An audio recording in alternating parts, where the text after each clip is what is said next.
All right, we are live on Facebook. Okay, hello everyone. Hello, Facebook family. Welcome to another episode of Weekly Hope. I'm Kirsten Hagland, your host, and it's great to see you and have you back again this week. As you can see, we've got our guests on the other side, that side of the screen here, and I'll be introducing them in just a moment. But first, I want to welcome you and tell you a little bit about this show and what we do here. So first of all, if this is your first time to the Eating Disorder Hope Facebook page in general, welcome.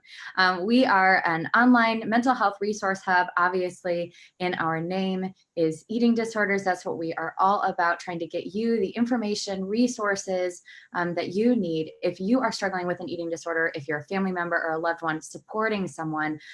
We exist. We have thousands of articles, blogs, videos on this website.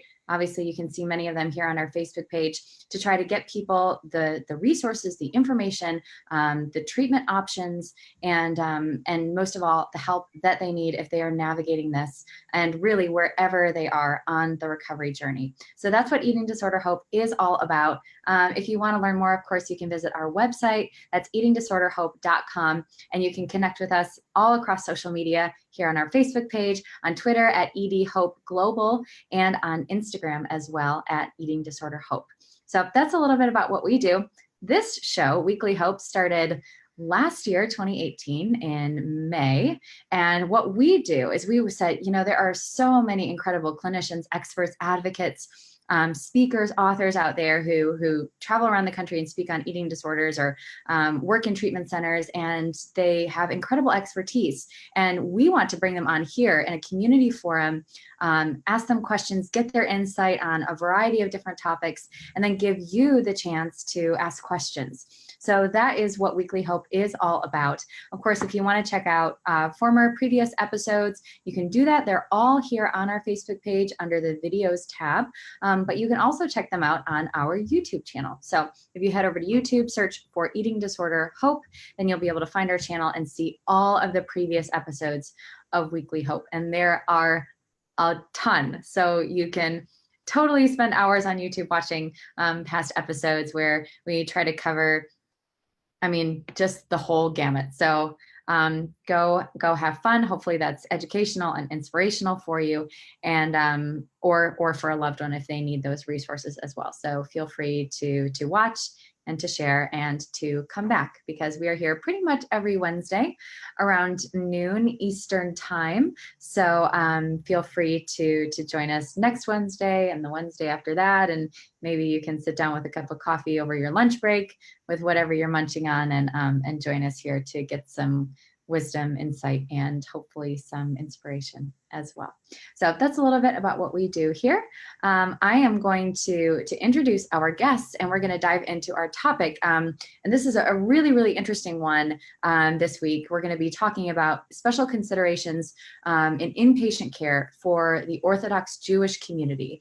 And we've talked a lot before on our episodes of Weekly Hope about minority communities that struggle with eating disorders, and maybe populations that aren't normally addressed, or in the past had not been talked about as much in the context of eating disorders and eating disorder treatment. And so really trying to broaden the umbrella, be inclusive, and talk about some of these populations that the public seems to think that eating disorders are only white, rich, Western, middle class college girls, and that's just not the case.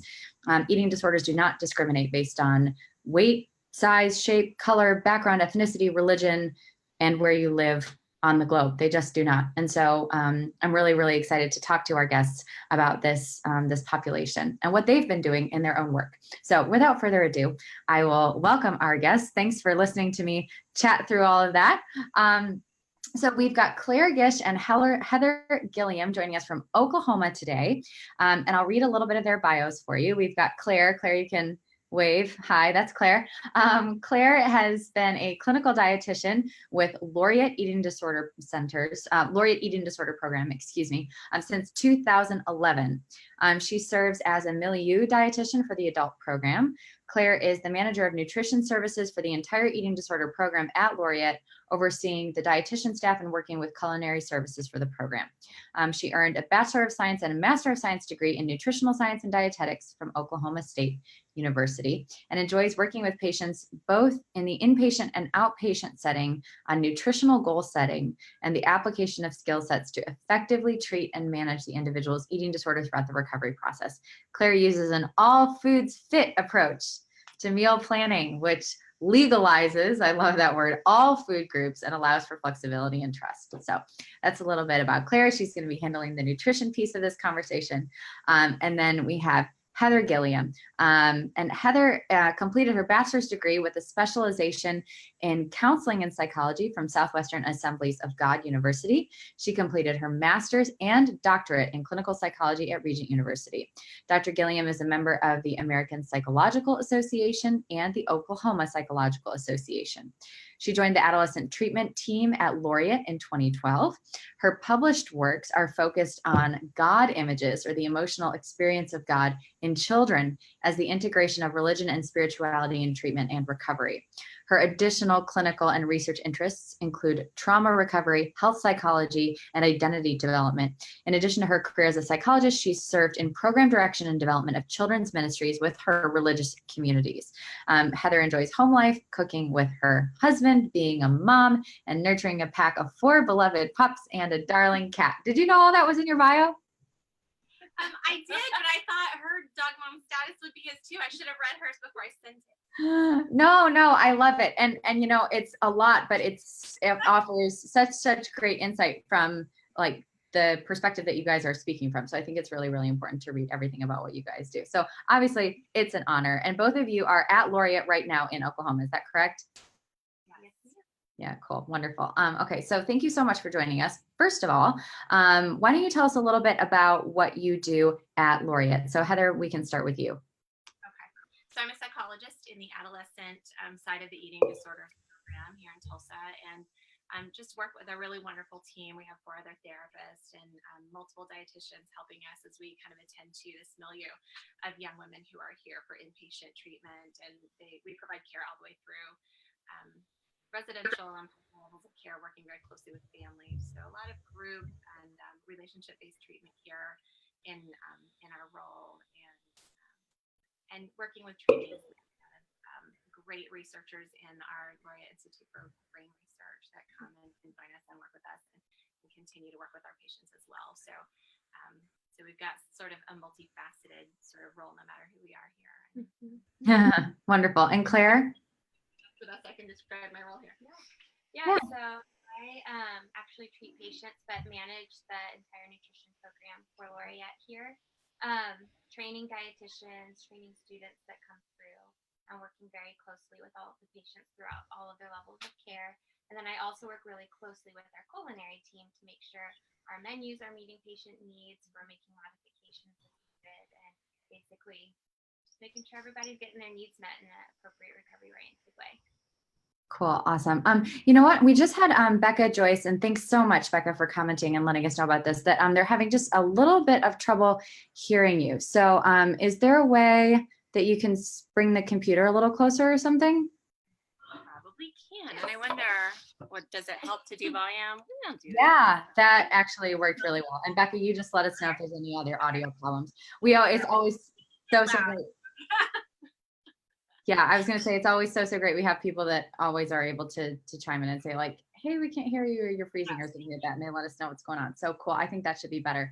So just let us know. We can get loud. We work with kids here, but we're trying to be respectful. So we'll use our normal voice. We're good to go.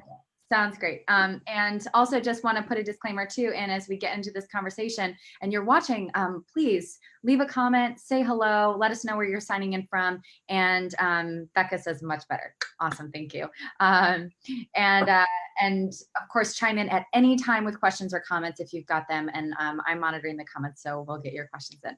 So, all right, let's dive in. Why this has become an issue increasingly at Laureate. You've seen the population of people coming into the program who are from the Orthodox Jewish community. When did did this start to happen? And when did you start to realize as a team, like, we have to start to figure this out and address this special need?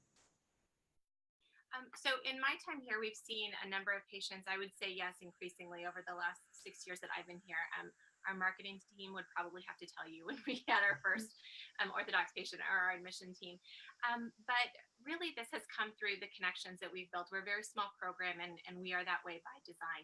And so we've had some wonderful collaboration with, and we have to, share Devorah Levinson at Relief Resources. She is the director of programming associated with eating disorders at reliefhelp.org. And so in connecting with her so that we could prepare for those first couple of patients and really do diligence to what their needs would be, we've established those connections and just had an ongoing kind of flow of patients coming from the Orthodox community who have all hopefully had good experiences here. And again, within our small program, to be able to sort of meet their individualized needs. I mean, as far as why it's become a prominent issue, I think there are probably a lot of people that could point to specific aspects of any given sort of religion and culture.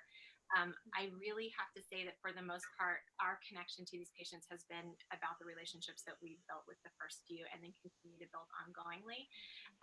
But there are certainly some definite considerations when it comes to a religious practice and a cultural experience that is very, very strongly rooted in the family, very strongly rooted in tradition and how they celebrate the Sabbath and how frequently that goes on. It's every week, and it's a big deal in terms of how they practice their faith and how they carry on their tradition and their religion. And so, every patient that we have here, not a single one of them struggled with anorexia because they exist within the Orthodox community. That's just not how it works. They would have all had to have some sort of genetic predisposition toward concerns related to anxiety. But what we understand about this illness is that if they are predisposed, any given person on the planet, their illness will anchor itself and become active within the context of the stressors and the challenges that they have. Again, not that their religious perspective or practice creates stressors, but the illness anchors itself so that it can be sustained. And some of the dietary laws, and Claire can speak about that, that create a very easy pathway for the illness to kind of develop and remain hidden. And so there are those nuances, but again, just to be clear, there's no particular faith perspective that is ever going to cause or increase the severity of the eating disorder. They come with that predisposition, but there are unique considerations based on how their life is lived. Right. Yeah. And I think, context is always so important, whatever minority it is that you're working on, working with, right? The context is obviously going to play a huge role in shaping how they've developed as a person, and also their recovery process is going to look different. And Claire, I'd love to get from you, how has that been as a dietitian to, I love that, in your bio, we talked about the all foods fit model. But then obviously when you're working with people who have special dietary considerations, and I'm thinking too, in the Muslim faith, there are special dietary restrictions as well. And, and it's not about in any way restriction, it's about holiness, it's about devotion, and all of that is very important. How have you as a dietitian handled that in that context? It must have been, it's probably not something, well, I don't know, maybe you did learn about it in school, but I don't know. I didn't go to dietitian school. So how has that been for you as a professional? Yeah, so for me, I think it's been a really rewarding and fun part of the job and the experience here at Laureate, getting to work so closely with this population. It really connected the dietary aspect with our culinary team. And also we got to meet some really interesting, fun, kind, generous people in our community. So we work really closely with our rabbi here in Tulsa, and the Orthodox community has been amazingly supportive in answering questions, coming on site and showing us this will work and this won't, and kind of helping us brainstorm how do we make our kitchen as kosher as we possibly can. How do we maintain the integrity of the religious laws, because those are so valuable and so important, just culturally and spiritually to them. So I think too, just over the course of my time here, it's been really fun to see how the program has grown within this, changes that we've made, how we've been able to adapt and get creative and really work and kind of grow what we're able to do with our kosher law and maintaining that in the inpatient setting. Yeah, it is so, so interesting. Can you talk a little bit about, I would be really curious to see how has that worked with adapting with communities that do have special dietary restrictions? How does that work in when everyone sits down to dinner or lunch? Or, I mean, how have you been able to work with then the other clients who maybe don't necessarily follow those laws and think, well, why does she or not have to eat that, but I do, and all that? Like, how do you juggle all of that drama? Yeah, so I think one thing that we do really well here is my goal, and this is true for someone who's kosher, celiac, has other food allergy needs, is I want their plate and their food experience to be as closely matched to the other ladies as possible. So I think that's where we've gotten creative in, ordering from different places to get what we need to closely match our menus that the other ladies are on.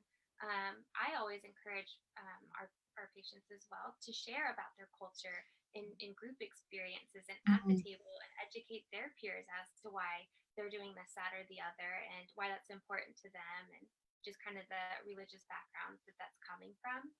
On holidays, I think that it's been really important that we include not just our Orthodox gals in maintaining the food rituals or whatever is involved in that holiday, but we do that for the whole milieu. So, in Hanukkah, we have fried foods and latkes and things like that. Purim, we do the special fruit. Passover is so, so, so important. So, everyone will have matzah with their meal instead of a dinner roll, things like that. So we just make it fun and inclusive, and it kind of opens the door for other patients to ask questions and be a part of that experience. Yeah. And I would imagine too that, it's a little microcosm of life too, right? Because you're not only helping them to heal, but also to prepare for the real world. And in the real world, you have a lot of people who have a lot of different, dietary needs, and they're going to have to face that. Heather, what are some special considerations? So if you're a family member or someone who is a friend of someone in the Orthodox Jewish community, and you see that they might be struggling. Obviously, with those very, very close-knit kinds of communities, and I've experienced this, I'm, as a Christian, that I've experienced some churches are super open about these issues and encourage people to get treatment, and others are very closed and very much like, no, everything's fine, everything's fine, everything's fine. How can a family member or a friend encourage someone in this community to seek help if they do have an issue? Because we know that the power of stigma is very strong. What can a family member or a loved one do to support someone? Well, I mean, overall, getting help just needs to happen. If you have a concern, you've got to reach out and got to ask questions of that person, and hopefully the relationship is well enough established there for you to be able to communicate your concern to that person. Again, as a rule of thumb, the goal is always to reach out to family, reach out to people in their synagogue, leaders that they trust. But that can be tricky, right? And so sometimes there's a perception of lack of safety. Sometimes there can be an actual lack of safety, again, within any given context. But I think the more open people are, the more awareness can be spread, the less of stigma will, be maintained in that context. And so,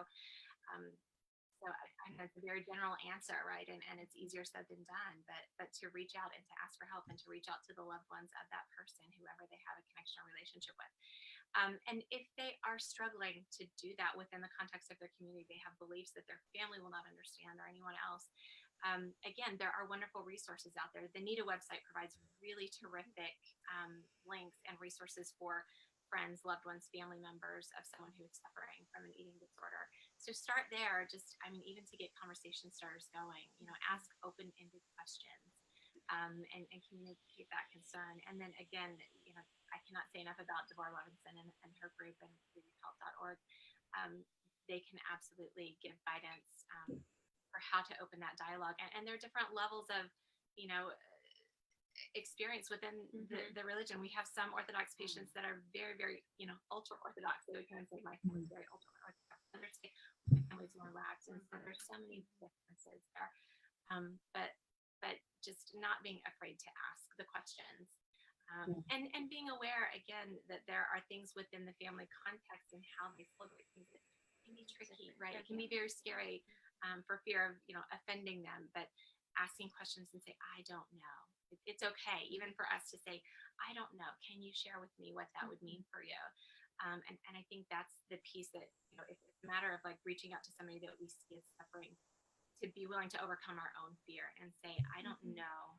How can I help you? And let me come alongside you.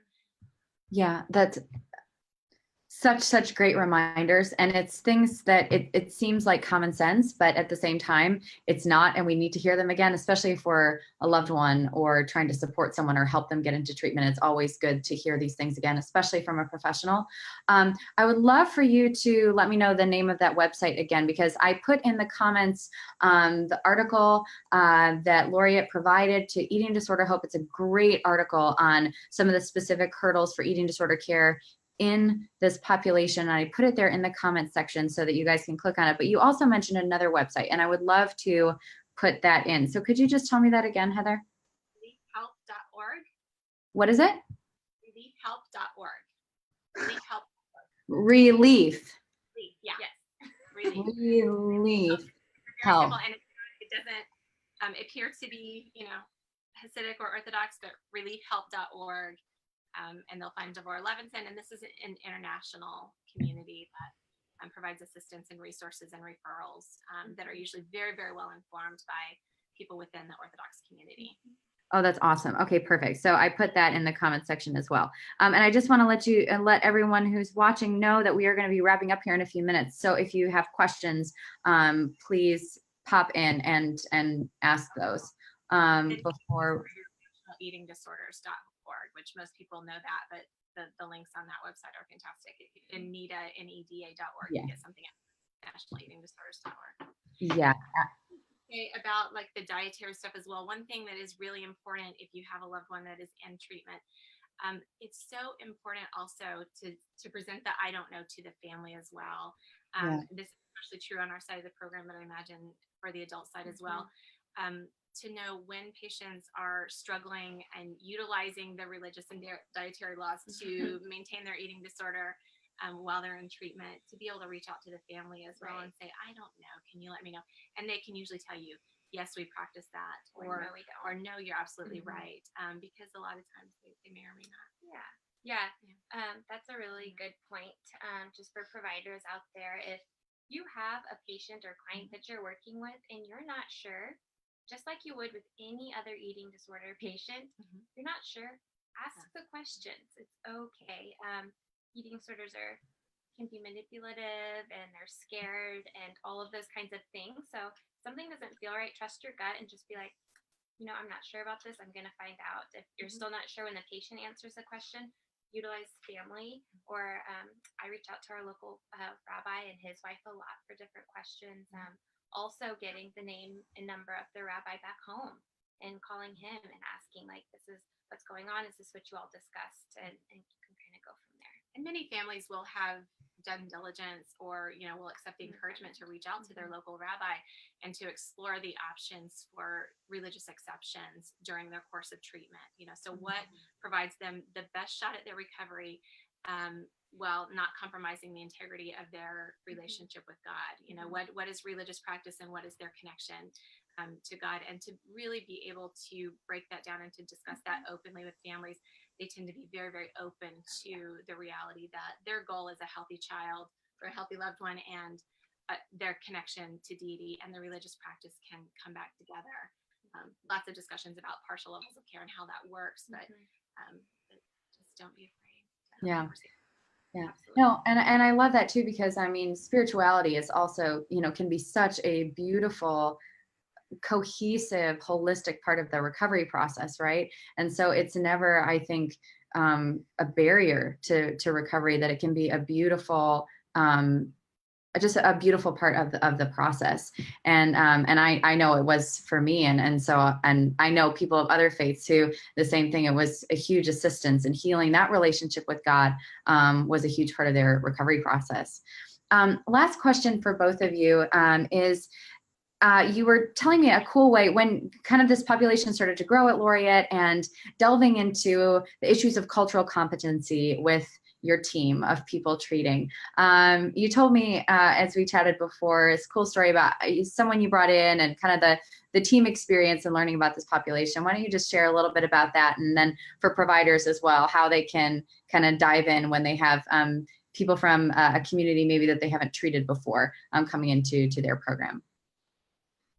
Yeah, so relief resources. Devora actually came out and did a wonderful training with our whole entire staff about just things to look for, ways that we can be more culturally sensitive with this population, maybe differences between the Orthodox community and non-Orthodox community, just how we can be respectful and maintain that.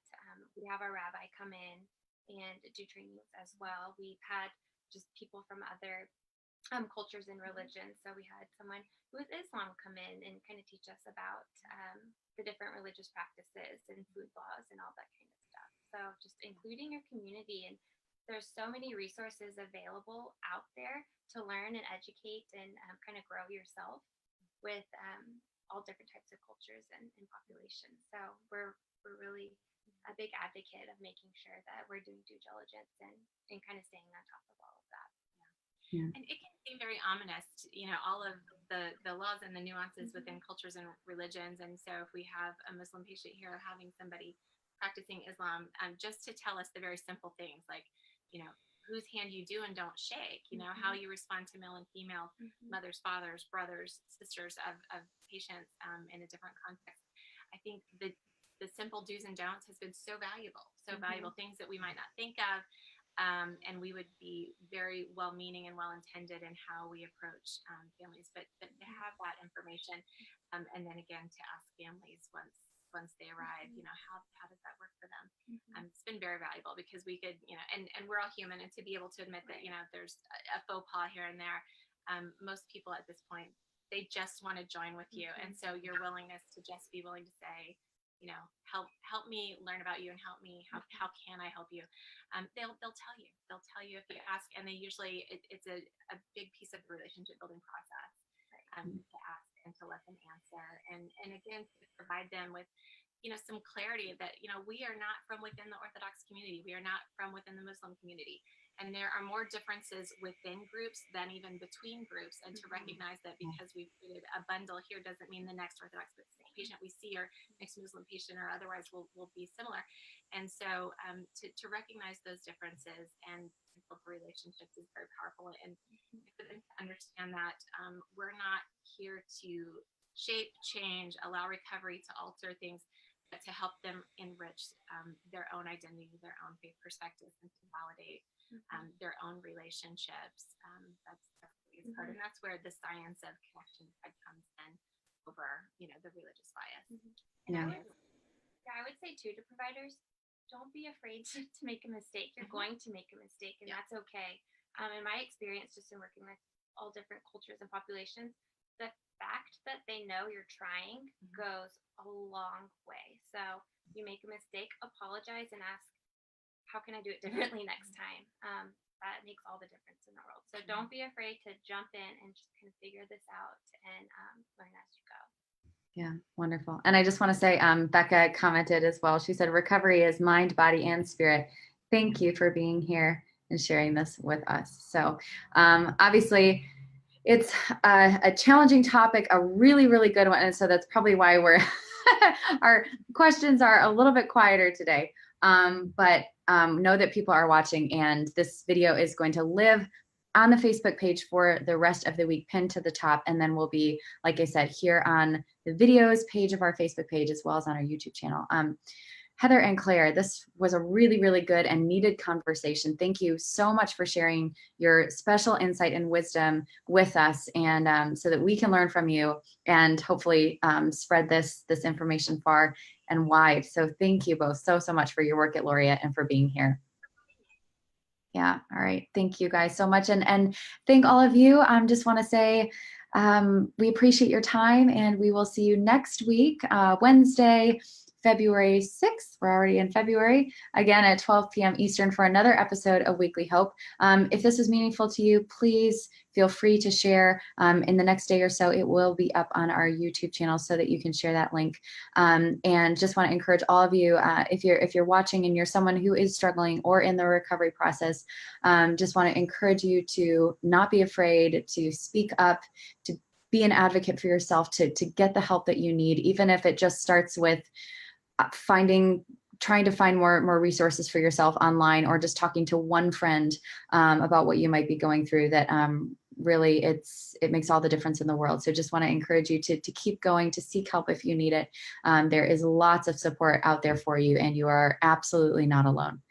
So, all right, with that, we'll say goodbye to Heather and Claire. We'll say goodbye to all of you, and we'll see you next week for another episode of Weekly Hope. All right, ciao.